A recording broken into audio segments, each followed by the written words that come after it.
Paranormal Dimensions is a regular feature on Mondays on the Paranormal UK radio network.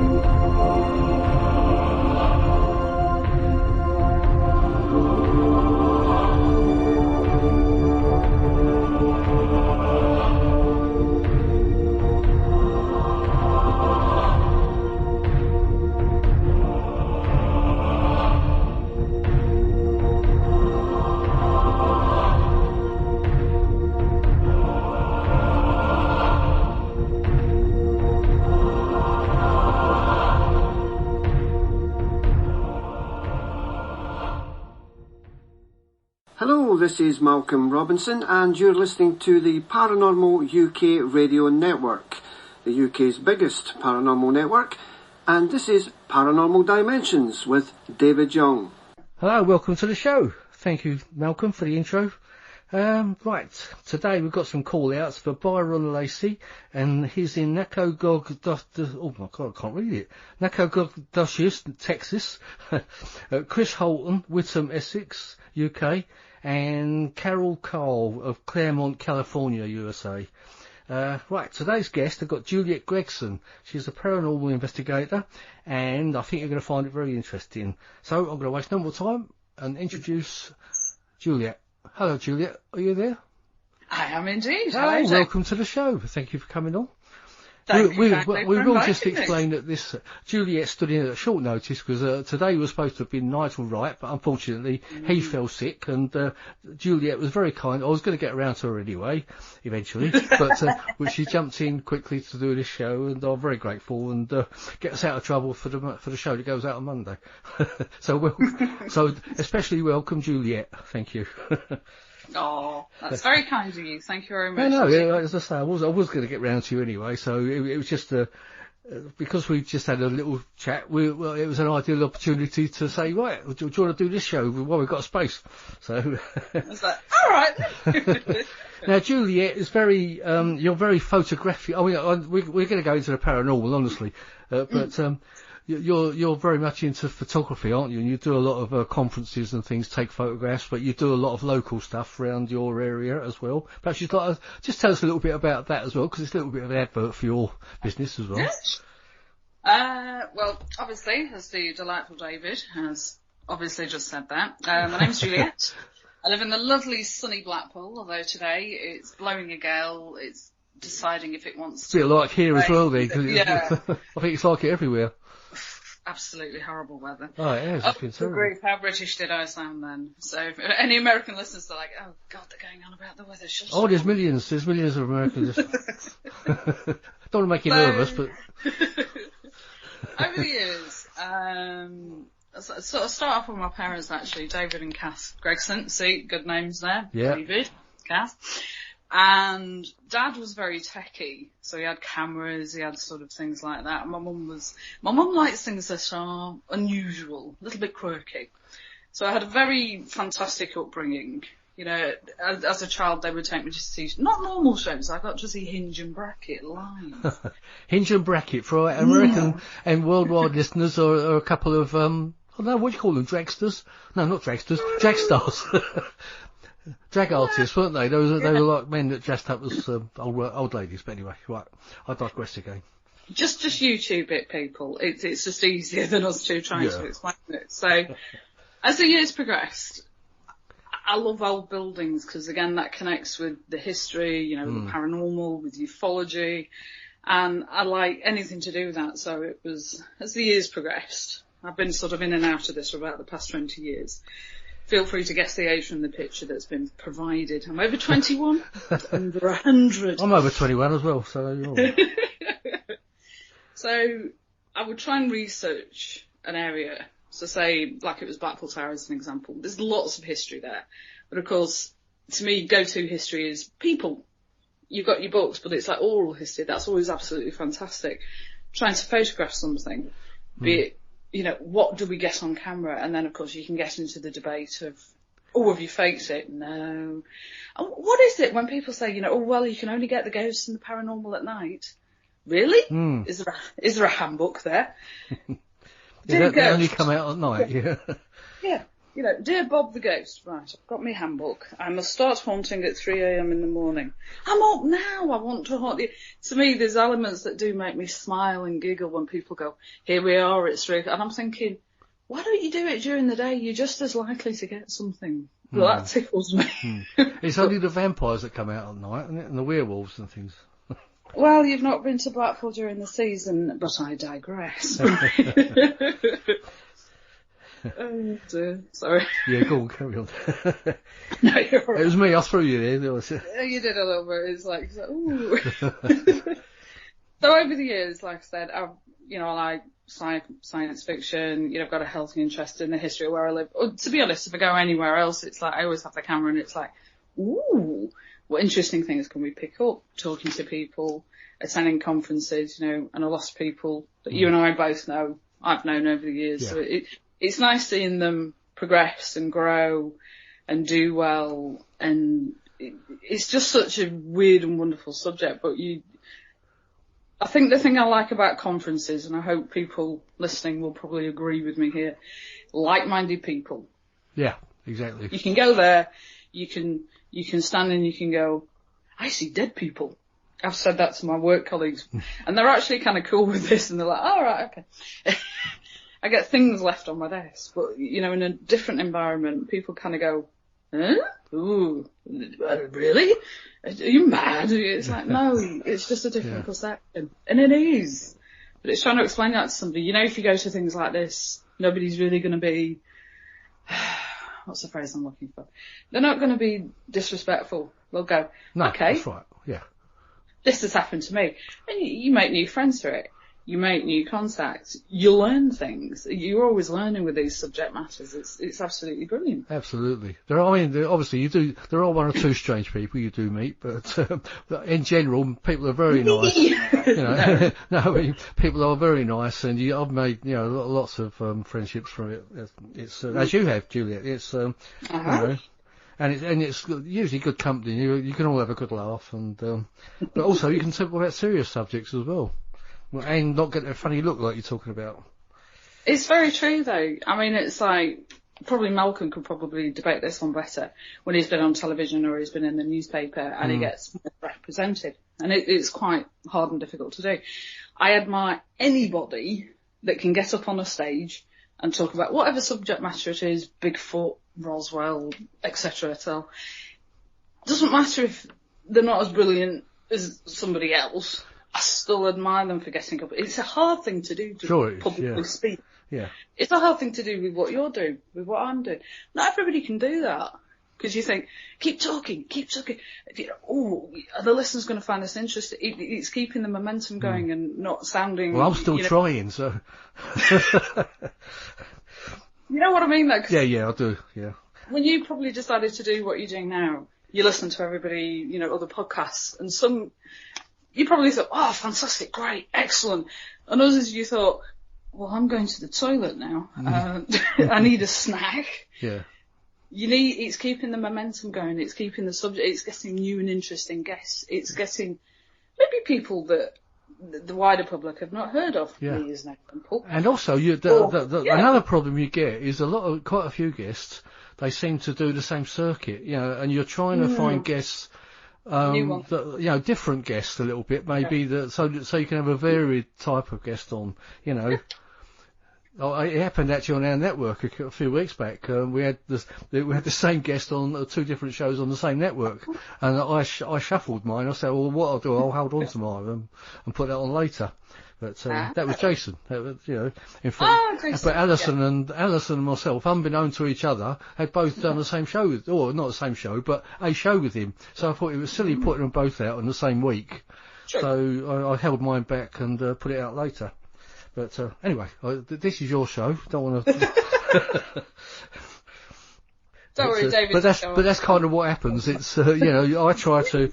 This is why I'm trying now to sort of let people know the shows I've got planned coming up over the next 4 weeks, so that anyone out there on my network, they might think, oh, I'll hold that one back, or I can leave that for later, or something like that, or try to give a bit of warning about the shows that are coming.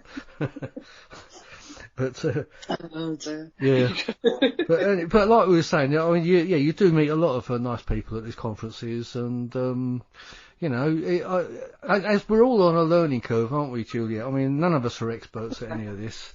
None of us can say we're experts. Some might say they're experts, but I don't think there is any experts in any of this.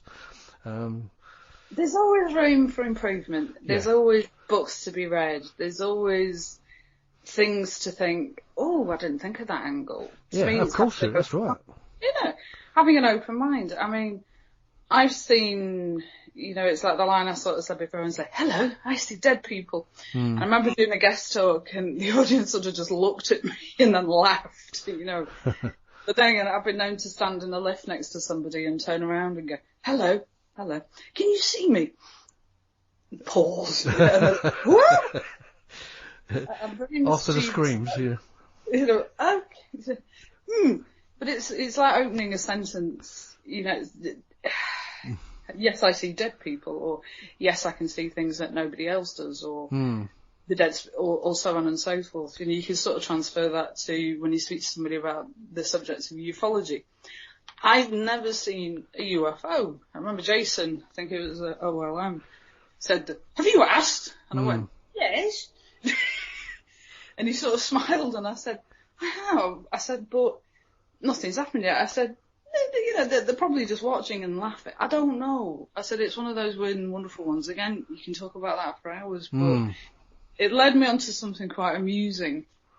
My other half guy, who is the lovely daddy of Luna, we were talking about our dogs earlier before we came on. Luna the Labrador, yes, who steals socks. And the secret sock stealer. Yeah. Secret sock stealer. And about a couple of weeks ago, and my better half guy, he'd gone to visit some friends in Lancaster. And it got to about 10 o'clock, and I said, right, I'll pick you up about midnight. And I get a phone call off my mum, Kath. And I can hear my dad in the background, and he's going, have you seen the weather? And I went, it's a bit misty. So I stepped outside, and we'd had fireworks that night in Blackpool. I thought it was just the after effects of the fireworks. It wasn't. It was foggy. Now, if you live out in the sticks and you get fog, you know exactly what I'm talking about. I do, yeah. And it's horrid. And I'm looking, and I'm stood there, and I thought, okay, so I rang, and I said, can you get a train? They've cancelled them, so I thought, I'm going to have to go get him. Mum rings back, and she says, do you want me to come with you in the car? Dad can look after Luna. I said, yeah, okay, that'll be good. So we get in the car. Now, if you live locally to where, well, of course you live locally, that sounds silly, doesn't it? You know the roads. Yeah. But isn't it worse if it's foggy? Because you think, have I gone the right distance before I turn? It's weird and wonderful. Oh yeah, everything looks so different, doesn't it, in the fog? Yeah, you're right. Oh, definitely. So we set off. So if you've got maps, feel free to map this. Blackpool to Lancaster. And I went the back road, so it was foggy. To be honest, it was foggy everywhere. And we got about halfway there, sort of chatting away. My mum just turns to me, she was like, isn't it beautiful, the fog? And I said, well, it is, sort of. And I put my main beams on and then turned them off again because I couldn't see anything. Just get a glare. And just get a glare. And then she was like, oh, that's nice. And then she turns to me and sort of giggles. What are you giggling at? And she says, wouldn't it be interesting if we saw a UFO now in front of the car? And I went, you are? And said, or perhaps a werewolf. Or, a floating cow. Or, a headless ghost. And I'm just like, Mum, I love you dearly. You know when you have a sort of squeaky pants moment? Yeah. It was one of those, because it was, and I hate driving in fog, but it was such a weird and wonderful thing to do. Yeah, you both don't want to be abducted into the fog, do you? That sort of feeling, wasn't it? It was like, I've got a camera, but that's not the point. But I thought, if all these things turn up at once, I mean, fantastic footage. That's what I was thinking, but I just thought, oh my goodness, I can't. But it just really made me giggle, and then I thought, Well, she knew she knows what your interests are anyway, doesn't she? So that's obviously what it was. I mean, has she actually got interest like that herself? She has indeed. Yeah. So, yeah. It was just the way she said it, and it was like, what if we said? Yeah. You know, when you laugh and you think, this is not the conversation I want to be having driving at like 11 o'clock at night in the phone, and I can't see very well. But there we go. Yeah. Did it all come out all right in the end anyway? It did. We sort of got about 10 minutes from Lancaster, and there was just no fog. It was really weird. But coming back, it came back again. I think it heard me and just reappeared. Yeah. It was naughty. Yeah. But, so yourself, are you actually psychic at all, or? That's probably up for debate. I mean, I think we've all got, like I said before, I think we've all got a certain aspect of it in here. So because we sense atmospheres and things like that, don't we? And we seem to, we can sometimes know someone's going to say something, and I think we've all got it in us. But I mean, it's when somebody says, explain what you're good at, and I say I take very nice photographs. Mm-hmm. I have a and nice you do, yeah. I can second that. I have a nice speaking voice. I don't mind getting up in front of people and going, hello, blah, blah, blah, blah, blah. Here's my hat, here's my dog. It's like you say, some people, it's like Alan Godfrey. You're like, ooh. Same with Malcolm. You always end up learning something, but he's funny with it. Yeah. To me, after you bought him a couple of beers. And crisps. Yeah. That's another joke for another day. I've gone to funerals and seen, and not knowing the person who's passed away, and they're there sort of waving, and I think when I was younger it was like, am I okay? Is it me? Is it an illusion?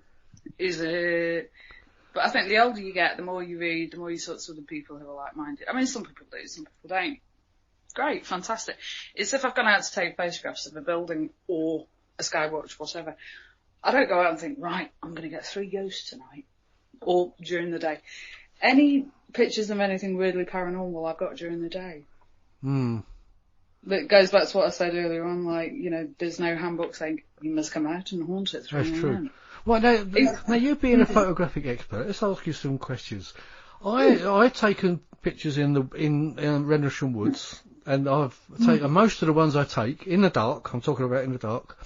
Most of them will come out black, but then I'll take a sequence of say 7 or 8 pictures.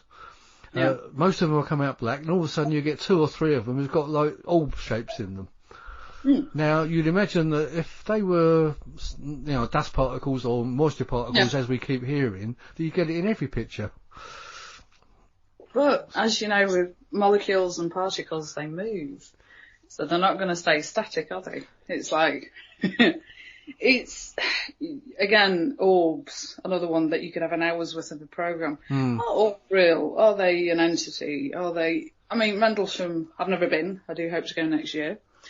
And to me, it's interesting what you can pick up on a digital camera when you think way back in the mist of time when we were both younger. You had film, and you couldn't mess about with that. Yeah, your little brownie, that's right.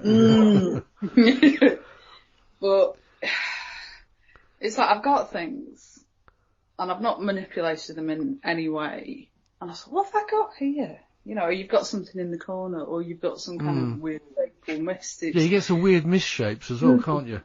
In fact, I'll tell you what, my wife took just before last Christmas. She took 2 photos outside in our garden area.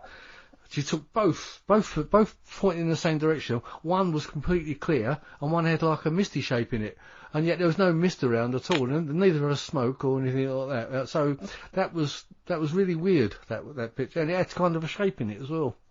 So it's like with anything though. I always try and find a sensible scientific. Oh yeah, you've got to do that first. Yeah. It's like when you go in a house that's old, say you own a house that's 100 years old, and it's haunted. What about pipes? What about houses move? Yeah. If you've got pets, or if you've got, silly little things like the trees. But there's other things that I've come across as the years I just can't explain. Much as I think, it's the pipes, or it's this, or it's that. It's like, no.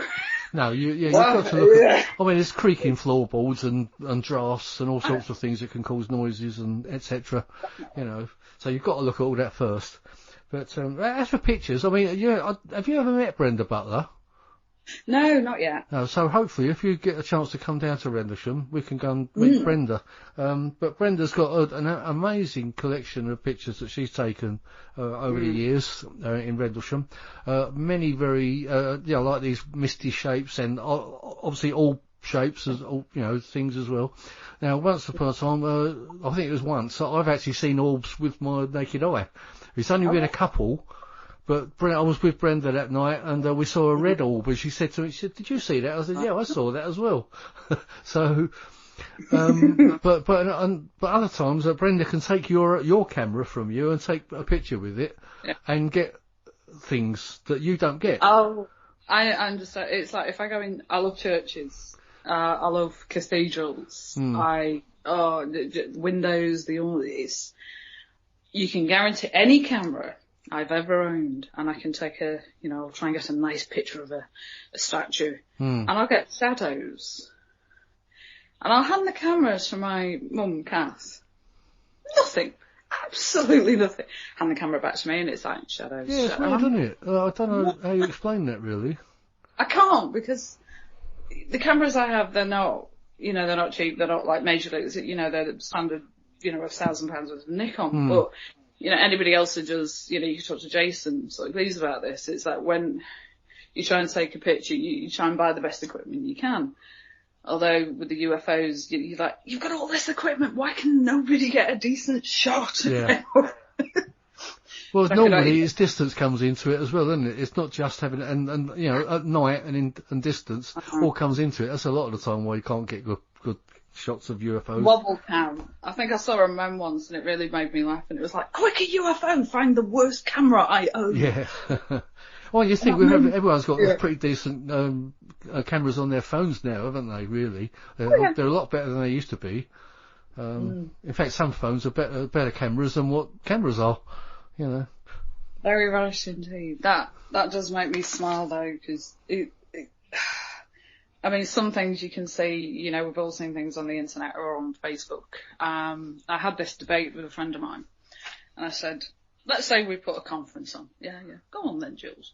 And I said, it's all nicely lit. You've got a bit of a distance, from the front row to the stage. And you've got the presenter talking. And I said, you bring on Bob the Alien. Go on. And they were sort of quizzically looking at me at this point. And I said, remember I said about the lighting? And you've got this, what everybody thinks is like a prosthetic or a model. Paul, the film Paul with Simon Pegg. Yeah. Yeah, that sort of, think down that avenue. You've got all these lovely people in the audience that are like, wow, what a fantastic model. What if it wasn't? I think because of the age of digital technology in Hollywood,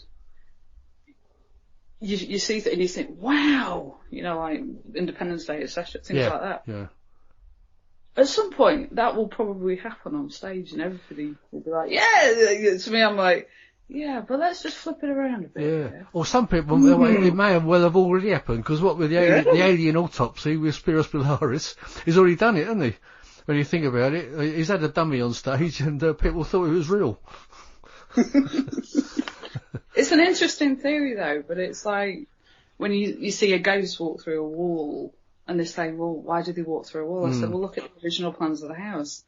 Was there a wall there? And in most cases, there wasn't, because, if you've ever bought an old house, there's an awful lot of renovation that's gone on. Yeah. And then I think somebody's, well, how long does a ghost live?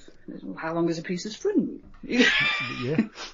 You can't really, there's lots of interesting or non-interesting quantifiable data that you could think, okay, let's be scientific about this.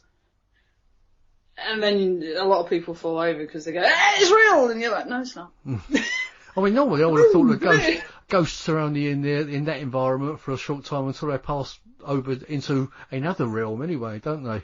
So, I think that some are around for maybe a few hundred years, but others probably not so long.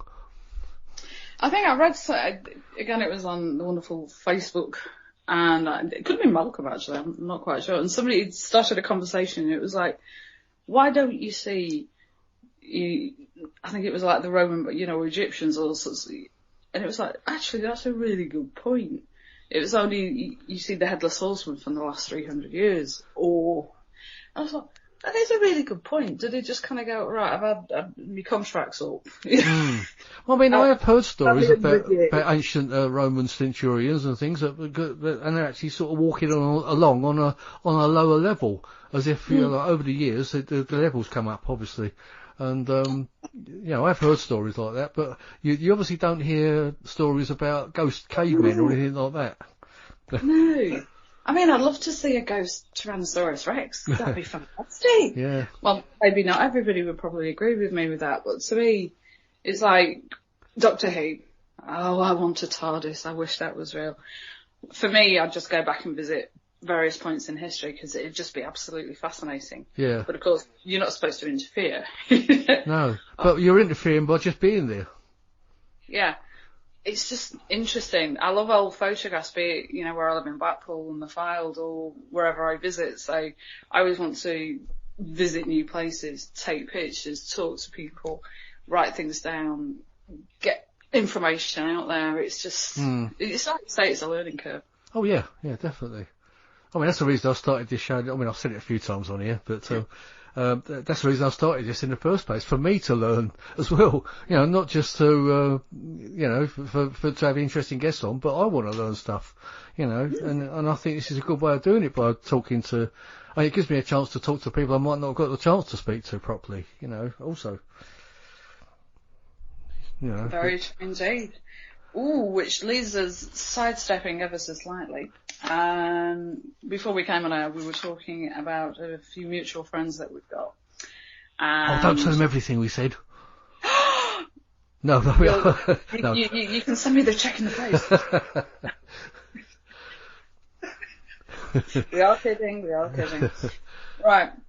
I've got a lovely friend, he's called Nigel Ross, and he started something called the National UFO Reporting Service, NUFORS for short. So if anybody's got social media, please look that up. So NUFORS, NUFORS. Yeah. I will put a link on the Paranormal Dimensions page anyway when this goes out on Monday.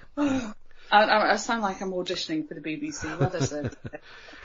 Because it was so funny, he sent me an email and he says, you've got to mention this. I said, I will, don't worry about it, darling. And I will have him on the show at some point in the new year, so it'll all get done again. So he says, he's an absolute darling, and he says, I said, well, why did you start it?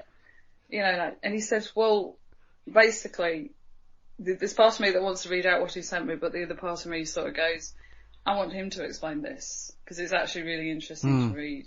Way back in the 90s, and he's talking about when he was working in the village, and he lives sort of Cornwall, South Devon, Somerset, which is where Nigel Wright comes from. But he's absolutely fascinated by UFOs, so that's why he set NUFORS up.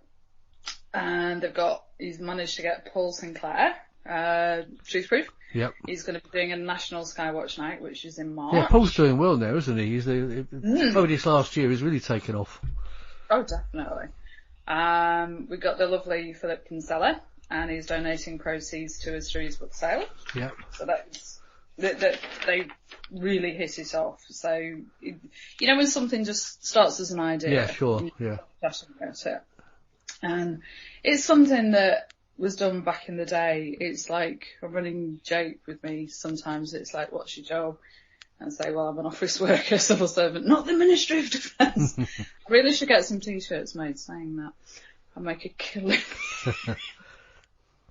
But it's like with certain jobs, there's certain things you can and can't talk about. If you work within the government, you're not supposed to talk about the government. It's a bit of a weird one, that. It's like we've just had a general election. I can't talk about them. Yeah. I know. I mean, did everybody vote? But that's something I would never really, yes, we're having a quick chat about it now, but it's something I wouldn't talk about on air. It's not something I would put on my social media feed. It would get me in too much trouble. Not in a horrid way. It's just, I value the social media policy that's set up. Well, the thing is, you just said that with rows anyway, so it's hardly worth it. No, it's not worth it. People are always going to clash with opinion. Yeah. It's just a matter of belief. But Philip, you've got obviously Nige, you've got me. It's you've got Paul, you've got people like Malcolm. We could probably come up with names that we both know and go, it's fantastic. And Nige sort of said, back in the sort of like 80s and 90s, ufology was a lot bigger and there was more things. There was, when you think about it. And then you had Nick Pope. I mean, I've seen him. Oh, when did I see him gig? There he was, tap dancing in concert. No, it was back in the 90s when he wasn't as well known. And it was at St Anne's. Yeah. Well, more of them actually. Yeah, because he lives in the States now. He does, but you had some like really big guests, and it'd be nice to see, you know, the paranormal side of things and ufology returning to that, you know, being more united. Sure, yeah. 100%. Yeah, I think, I mean, I've spoken about this before. I think a lot of money has come into the ufology. Well, I suppose it's always been there, but I think it's kind of taken over a lot of this, and I think people have lost the insight and the value into the actual research itself, and I think money comes first with a lot of people. I'm not, you know, pointing a finger at anyone in particular, but I think it's like anyone. When you can see, you know, if someone's willing to pay you, say, £1,000 to do an appearance, you're not going to turn it down, are you? You know, I'd be thinking, ooh, I can upgrade my camera. But no, you've got a lot of people on the circuit that will, you know, they say, right, just pay my train fare or my car or my passport or my hotel. That's all they ask. And then you let them sell their books or their pictures or whatever. Everybody's happy. But it's bigger in the States, I think. Yeah, that's what I mean. It's kind of a big business been built around it now. So they're drawing in the bigger names and obviously offering a big fee to go and talk. And of course, those people are not going to say no to it, are they? You know, no. But unfortunately, a lot of them do get criticised because of that, because they think, oh, well, you're only in it for the money now, you know, which is probably not the case anyway, really. I mean, they've still got the interest and they're still giving you the information. It's just the fact that they might be getting paid by somebody for it instead, you know. It's like a piece of art. Yeah. You know, when you'll go in a shop and you think, how much for that? But if you want it and you like it, you'll pay it. Yeah. You could argue the point about seeing whoever at these conferences. If you want to see them and it gets bums on seats, people will pay it. You know, if they're controversial. Look at David Icke back in the sort of 80s, 90s. It was like, ooh, perception and, you know, public opinion have done a 180 now, or 360 or whatever. It's, you know, in the beginning people, oh, what? Where? Sorry, you're talking absolute pants. But now, it's like, oh yes, you know, remember when David talked about... Yeah. I mean, his audiences has grown over the years, haven't they? When he used to talk to about half a dozen people in a room many years ago, 20 odd years ago. Now you can fill up almost fill up the stadium. You know. Fascinating. Yeah, it's like sort of Nige has said that, you know, Philip has said that, and Nige was sort of getting back to the old style way. He wants to set up, you know, the National UFO Reporting Service, and he started doing this earlier on in the year. And to be honest, you know, it's gaining momentum. Anything like this takes time, you know, from the support from the people in ufology, you know, and the paranormal today. And he wants to start posting petitions, you know, to the government to get answers. Yeah. Almost like, you know, trying to have a one-stop shop. You've got all these pockets, podcasts, people who do the book. It's, you know, it's like you say, everything links. You know, we could have a piece of paper on the wall and we could go, right, but there'd be lots of lines connecting everything. Doing the National Skywatch on the 28th of March 2020, silly things like, you know, like, look at Alan Godfrey, look what happened to him. And as the years have progressed, it's like, whoa. Yeah. It's not standardising, but getting everybody singing from the same hymn sheet. You know, you're going back to, you know, United. I mean, you mentioned Alan Godfrey. I was going to say, for people that don't know about Alan Godfrey, he was a policeman back and he had a sighting. I think it was about the 70s, wasn't it? They had a UFO sighting. I think he's got a book out there at the moment, hasn't he? He does. Can't think what the title of it is though. I'm upstairs at the minute, so my bookcases are down, otherwise I'd be going, hold on, I'll tell you. Yeah, no, that's what was crossing my mind. When I went quiet, I thought, Alan Godfrey, what's the title of his book? I couldn't think of it. You'll have people screaming at the radio. I know, yeah, they probably are, you're right this minute.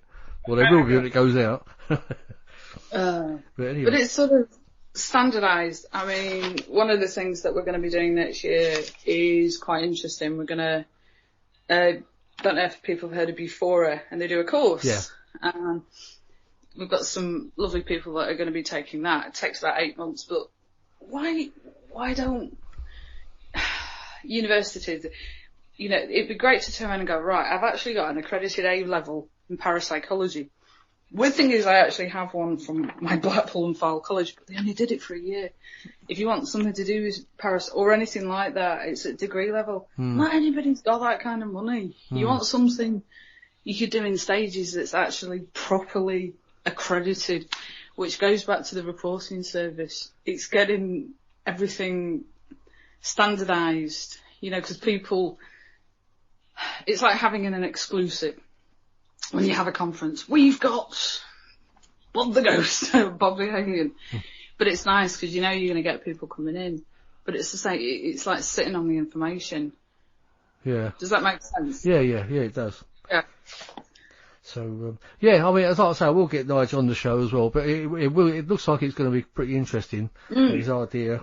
It's been bubbling around for a while. I think some of these ideas do come and go sometimes, don't they? But I think this one's got legs, actually. Oh, definitely. I think it's got many, many legs. Yeah. With no fog, please God, no fog. I think we just need to kind of keep the lunatic element out of it, you know, because unfortunately it does draw in a few of the loony bins, because there are a few in ufology, as you know yourself.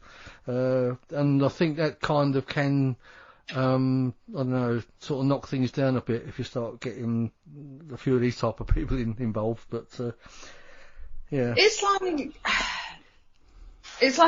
a niche. You could say that within the magic fraternity. You could say that within the circus fraternity. You could say that when we talk about ufology and the paranormal, they kind of cross over a little bit. For me, it's like, there's certain books I'll buy because I'm interested, and there's other, not because I don't like the person. I just have no interest in it. It's like, okay. Yeah. It's the same with, this is going to sound horrible. We were talking about, you know, are we going to listen to ourselves, you know, when this is recorded?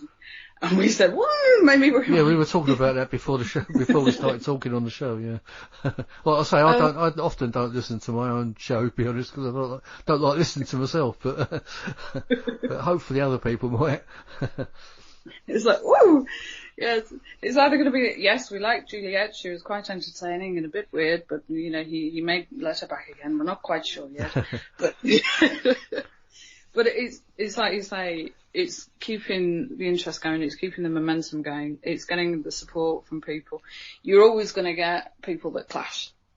Doesn't matter what subject. Oh, sure, yeah, about it could be the moon, it could be, you know, are they real? You know, oh, you're not a medium, you're cold reading, you're this, you're that. Yeah. It's, don't take my picture at a conference and all does. Yeah, do you get any of that? So, do you ever get someone who doesn't want their picture taken? Once. Just the once. Who was it? Just the once. No, don't. You think I'm going to do live? Or come on.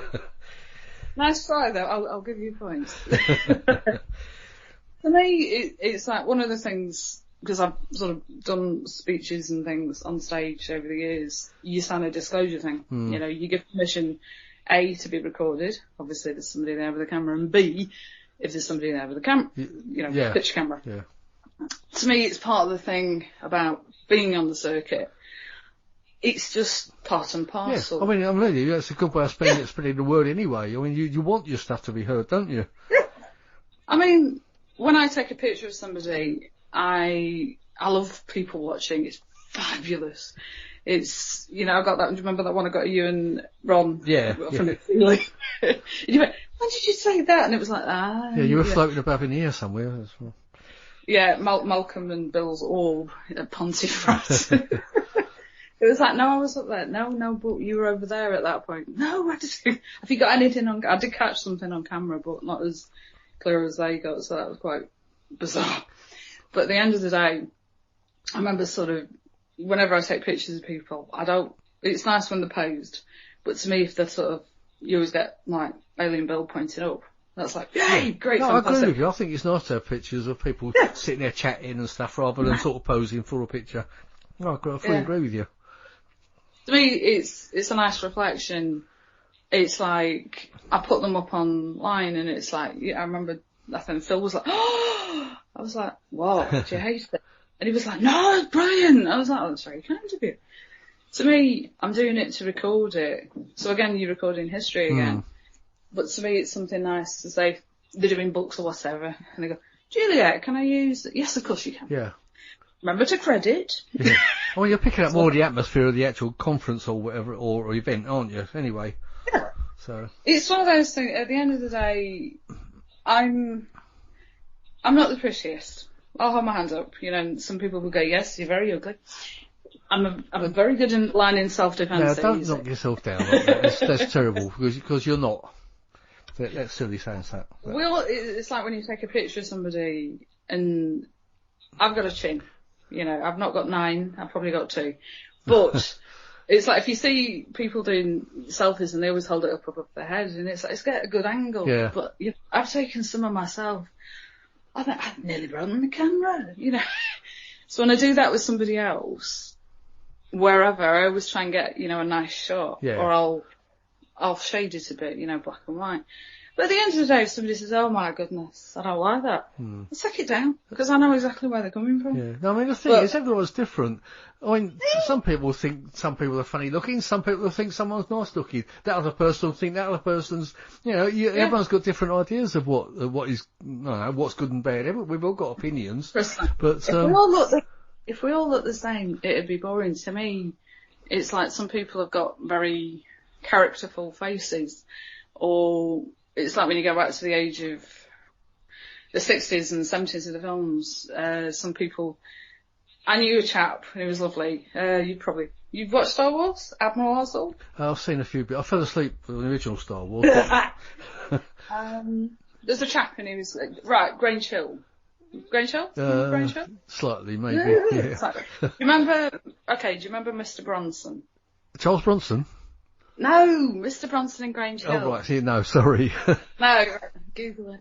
I might be a little bit too old for that, I don't know.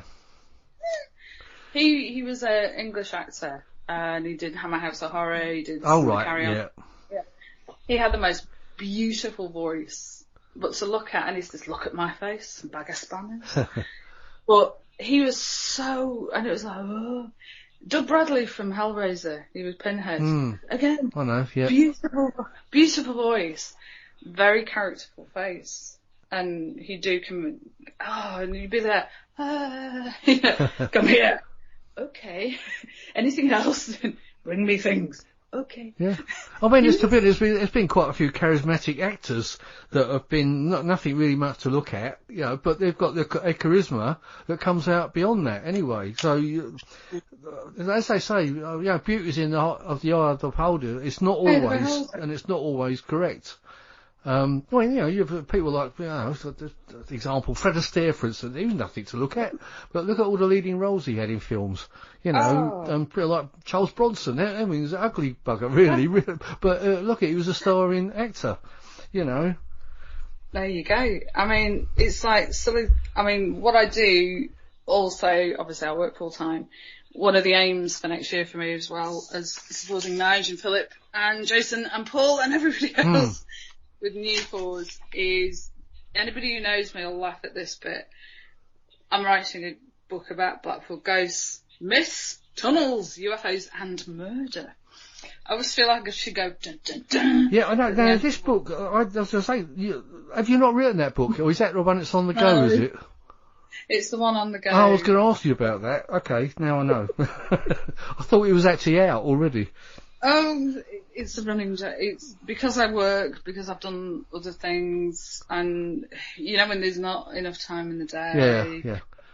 And it's like, oh my goodness me, I've got everything on the computer, it's just putting it into a logistical order, and then somebody's, oh, have you heard about this story? No, that sounds really interesting, actually, because I was going to ask you about the tunnels. I didn't actually know there was any tunnels in that around Blackpool, is there? There is and there isn't, depending on who you speak to. And depending on your age, no disrespect intended to the more mature people out there. It's like, many moons ago, you got Blackpool Tower in the Winter Gardens, and rumour has it, there was a tunnel that went between the two buildings. Now, any city gets built, and things get knocked down, they get built. It's one of those, I've got to be careful with the tunnel section, because it's not somewhere I can sort of roll up and go, hello, hello, oh God, it's you. No, you can't come in the tunnels. There's elements where I've got certain pictures, but like Blackpool Tower, hello, can I go here? I know where they're situated, I know where the entrances are, but they're public buildings. But with the murder side of things, there's lots of information in the old newspapers. We've got Bride of the Bath murder. I don't know if anybody knows about that. I've heard of, yeah. Oh, quite interesting. We had the Merrifield murder, where she poisoned the lady she was looking after. I don't know that one. Yeah. There was one where a chap got mauled by a lion from the circus. The more I sort of looked into it, I got like various... Oh, so that's not a murder though, is it? It's not really, it's more like a, oh heck. Yeah. It's like with a myth, you know, a boggart or an orb, and then it's like you say, you can do your circle of, oh, what about this? Did I see that? Because everyone thinks Blackpool, but there's more history behind it. It was made up of little hamlets, little villages. So it's older than you think, and there's much more history than, oh, what a wonderful seaside town with the piers and the pleasure beach and the zoo, and there's a lot more to it, and it's like, oh, I didn't know. Oh, sure there is, yeah. I mean, unfortunately, a lot of it, some of it's been run down now, hasn't it? But I'm sure it's got quite a history behind it. I love finding out new things, and it's meeting some again, social media could be argued, oh, it's horrible, it's, you know, and people argue and this happens. But on the flip side, you're contacting people who live across the country, or even across in another country, who you wouldn't have normally met, and you're swapping ideas, you're swapping information. Yeah, I mean, it's not a bad thing to be talking to people. It's good, you're learning, you're growing. But you flip it back again, and it's like, we're all guilty, we are, and you'll read things on the lovely social media, and there's part of you thinking, oh, should I comment, should I not comment? Ooh, yeah, you're right. I mean, the number of times I've held back from saying something, because, you know, just don't want to drop myself into another argument. People are always going to disagree, but what I don't, everybody's got differing opinions. I appreciate that. I respect them for that. It's when they start not arguing in the most persuasive manner. Does that make sense? Yeah, it's like I know that for a fact. Swearing, be it swearing or using or picking on how I look as an example. It's like when somebody did that to me once at a conference. Well, that's not right. No. No, it was fun. It was fun. Well, it's still not right, but it might have been fun, but it's still not right. Oh, it was brilliant. It was like, oh, you're Juliette. I went, yes, I am. I'm the short, ugly, anything else I've missed out? And I sort of smiled, and it was like, okay, I don't think they expected me to say that. And I said, look, I respect you more if you don't like me. Cool with that. Don't do it online. Yeah. When you're behind a keyboard. I mean, we've all got people that don't like us, but there you go. It's part of life, you know, the way I look upon it. If somebody goes, grr, anybody listening to this is like, how many weird noises is this woman made during this talk? But if people, you're doing something right. If people go, I don't agree, that means they've listened to you. That means they've read what you've put. That means, you see where I'm going with that? You're making an impact. Yeah. But it's doing it in the positive manner that it's about being united. We're never going to be completely united. You know, it's like Switzerland with a flag. I did that. It was like, I'm Switzerland. What? Yeah. I'm neutral. I mean, the thing is, it'd all be pretty boring if we all had the same ideas and everything anyway. Well, imagine we all sitting there saying, agreeing with each other on everything. Well, how boring would that be? You know. Very, very much so. But it's the way I look upon it. I've met some lovely people. I've met some interesting... I'm trying to think of a word. We were discussing this as well. It was like loons. Yeah, there's a few of those, but there's also some very nice loons as well out there. Yeah, you've got the ufology side of it. You've got the paranormal side of it. You've got all these things that all link together. The folklore, the myths. Me going, oh, murder, you know. Well, I'll tell you what, even that can be linked, can't it? I mean, I find that, once upon a time, I used to think you had ufology, you had your paranormal ghosts and hauntings, but I could never see, like, links in it, but I can actually see, like, links forming with all of this now. And everything seems to, I don't know, kind of joint together in some way. I'm pretty convinced of that now. It's like, for me, outside of my normal job, it's like, going to a house investigating, there's part of me that goes, right, yeah, I'm an investigator, but I'm a historian. I'm a researcher. I blog. I do photographs. I do events. I do articles for the newspaper or magazines or whatever. It's like, there you go. Oh, right, thank you, Juliette. And it's like, yeah, you're welcome. Just say thank you, that's all I want. Thank you. Slate me. Yeah, well, I said we all want to be appreciated, and you don't want people just sort of ripping you off, basically, do you? No. You know. But again, it's like when Nige, sorry, going back to New Thoughts, and it was like, I said, oh, I'll help you do the, you know, Facebook and Twitter and everything. And he was like, you sure? I went, yeah, fine. I know what I'm doing. I run groups on history things. It was like, oh, great. And then we did a trial easing. It's only 30 pages. I only took 2 weeks. And most people, if you've ever written, you think sometimes you can write quite quickly, sometimes you can't. Yeah.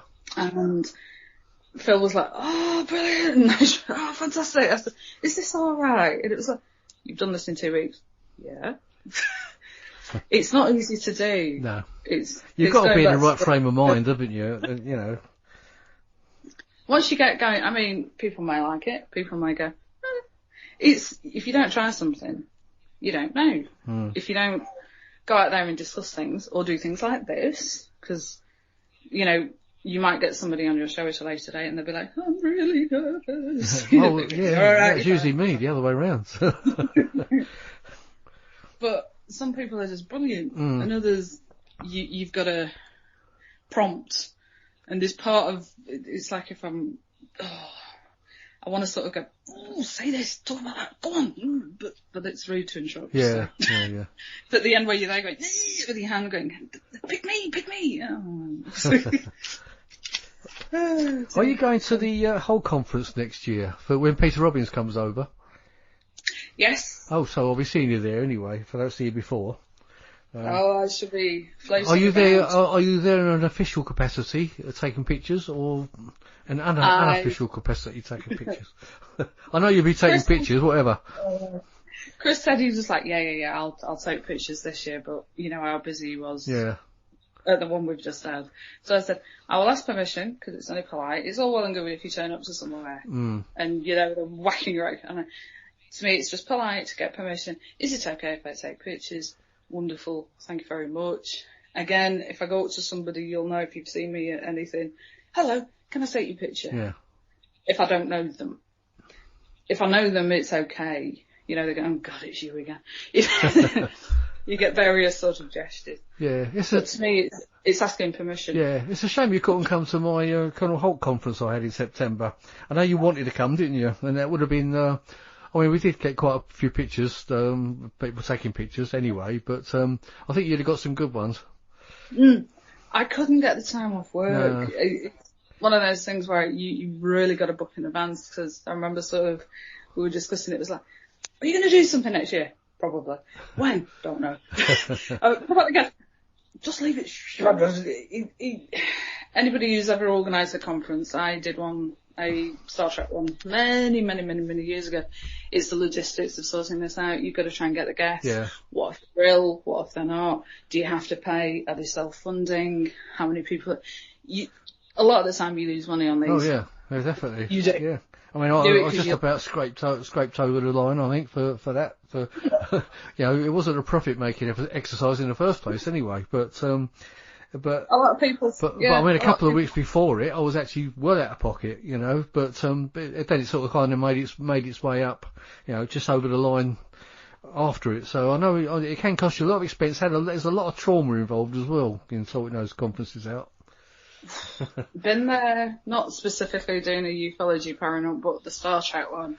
Oh my goodness, it's the logistics, and you don't sleep, and you're trying to make sure you're happy, and have you got people? Yeah, it's constantly on your mind, isn't it? You want it to go well, and you want to you don't want to cock it completely up, so everyone's asking for their money back.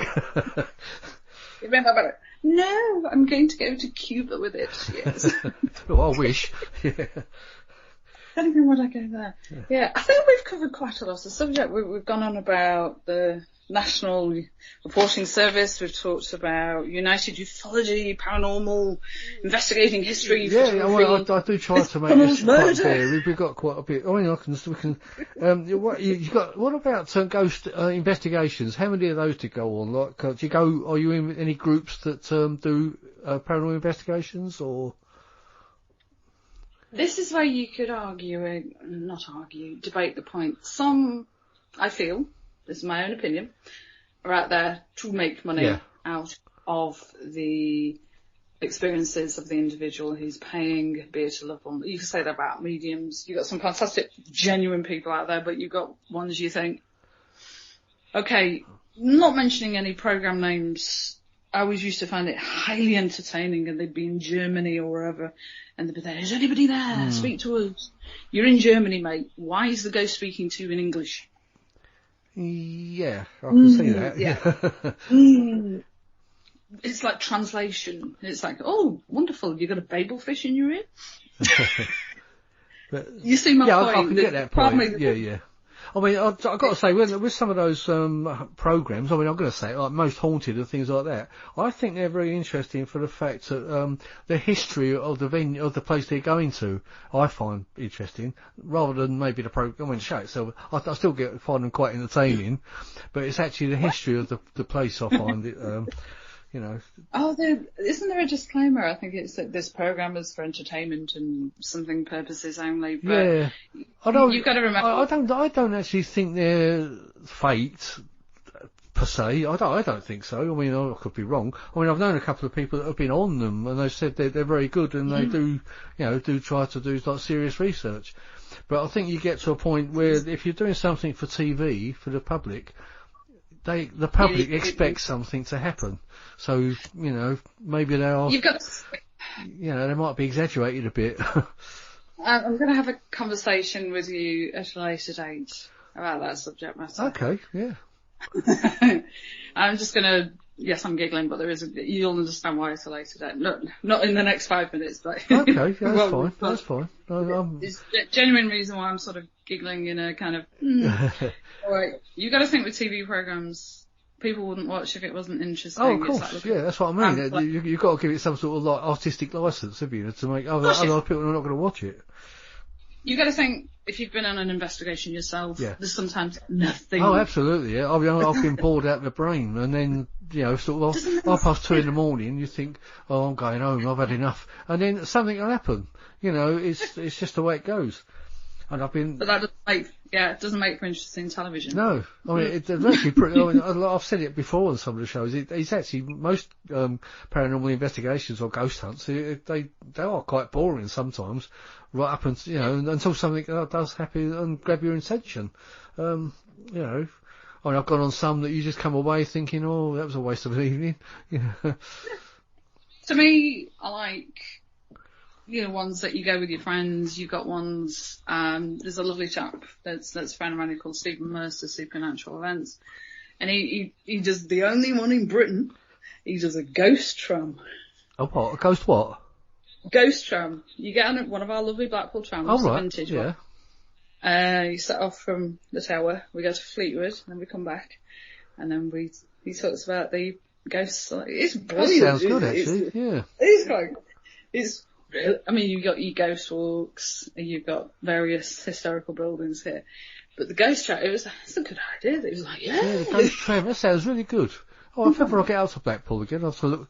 Are they regular? More during the summer, obviously, because you can appreciate with our wonderful weather here. Yeah. Well, mind you, I think the weather's bad everywhere. It works that way with the weather sometimes. But no, that does sound good, Julia. I quite like the sound of that. So if I'm planning a trip to Blackpool at some point, I'll look that up. Oh, yeah. To me, you've got some fantastic, be it here where I live, you've got all over the country. It's just, don't just hand your money over. No. Choose something you like or you're interested in. It's like sometimes if you go to the spiritual church or you go to see a museum because your friend has. Sometimes you'll get, you might get nothing. You might have your friend that's sat next to you that's a skeptic and they're never going to change. But that's healthy. Yeah. I mean, sometimes I have been to one or two of those, and it's interesting just listening to other people's experiences. And when they're told that nobody else could have known that information apart from the medium, and you think, well, all right, is it a setup? But obviously, if it's two people you don't, a person you don't know that's in that audience, it could be a setup. But they do look. I've seen some amazing results from some of them.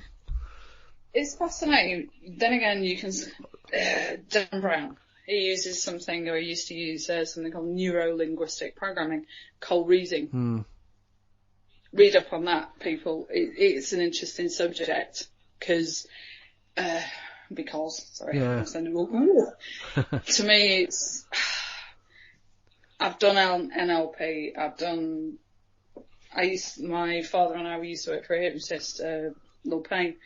Fantastic, interested in him. He's passed away now, but again, that's something I do, and I think it's not really something I can do in work. And I think, what do I actually do? But it's not something, again, I can really put all that on a business card. Juliette can do the following: tap dance badly, take nice pictures, juggle. You puppetry quite well with Sooty and Sweet. Little bit of hypnotism, history. You've got to if you spread yourself too widely, you don't get the quality. So that's why I'm sort of going to more photography and writing and maybe more of things like this, hopefully. Or maybe not. Yeah, it's been good. It's been very interesting. I think we did, like you say, we've covered quite a lot of subjects. There's probably quite a few more we could go into, actually, but maybe we'll do that another time.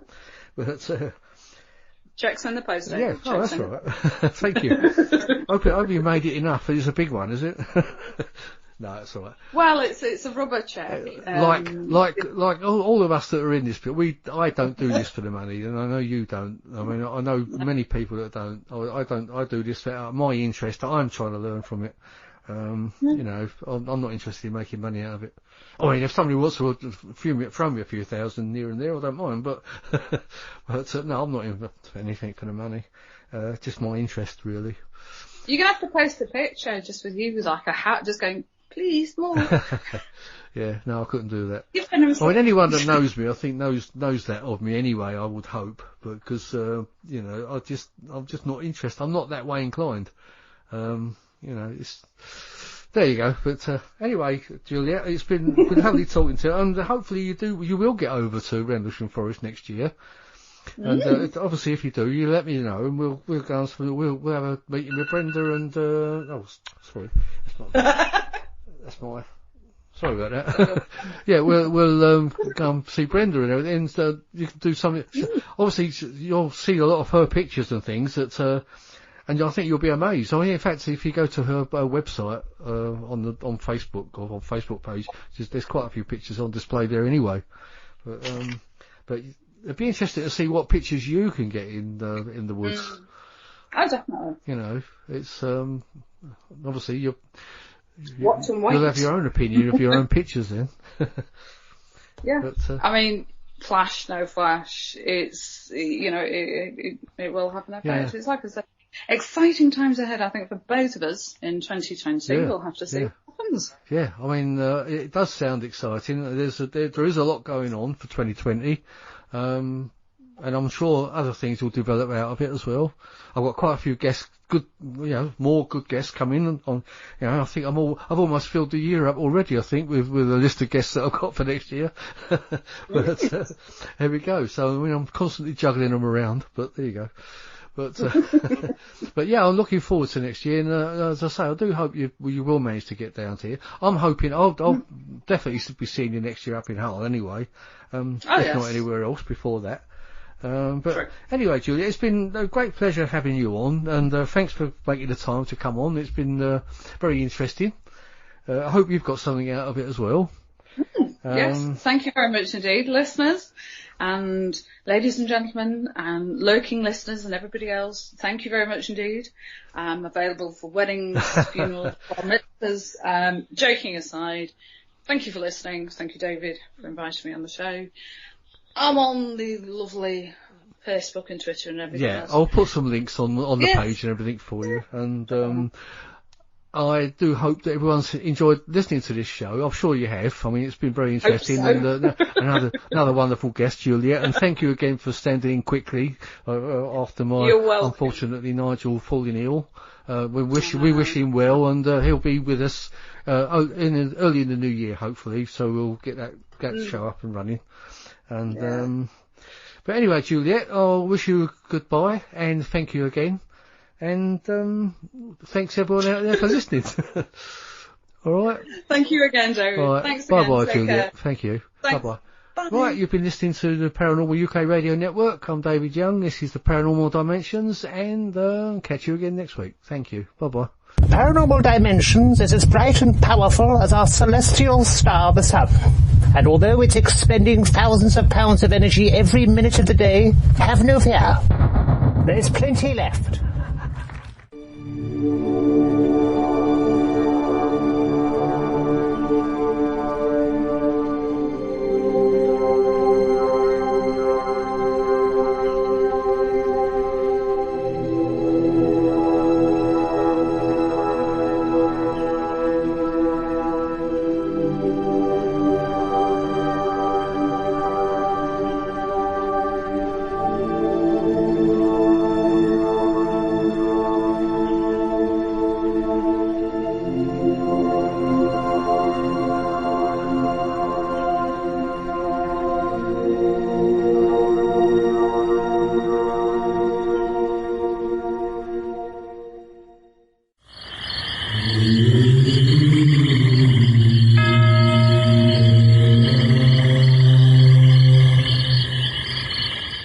Paranormal Dimensions is a regular feature on Mondays on the Paranormal UK Radio Network.